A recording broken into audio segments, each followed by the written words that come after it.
বঙ্গোপসাগরে থাকা লঘুচাপটি এখনও গভীর নিম্নচাপে পরিণত হয়নি। আবহাওয়া অফিস বলছে কালকের মধ্যে তা হতে পারে। এরপরই জানা যাবে এটি ঘূর্ণিঝড়ে পরিণত হবে কিনা। সকালে রাজধানীর আগারগাঁওয়ে আবহাওয়াবিদ খন্দকার হাফিজুর রহমান জানান, গাণিতিক মডেল বিশ্লেষণে দেখা যাচ্ছে লঘুচাপটি নিম্নচাপ বা ঘূর্ণিঝড়ের রূপ নিলে বাংলাদেশের উপকূলে এর প্রভাব পড়বেই।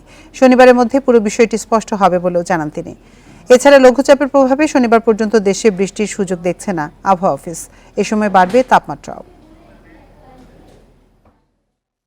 এটা আগামীকালকে নাগাদ নিম্নচাপের রূপ নেবে। নিম্নচাপ রূপ নেওয়ার পরে এটা আরো ঘনীভূত হবে। তবে ঘনীভূতটা কোন স্টেজে, সাইক্লোন বা তার সাথে বেশি হয় কিনা এটা আগামীকালকে বা তারপর আগামীকালকে অনেকটা নিশ্চিতভাবে বলা যাবে। আগামী 2 দিন বৃষ্টিপাত তুলনামূলকভাবে কম হবে। এই সময় তাপমাত্রাটা বাড়বে এবং যে অঞ্চলগুলোতে তাপপ্রবাহ রয়েছে মৃদু তাপপ্রবাহ আছে এবং এই তাপপ্রবাহটা অব্যাহত থাকবে।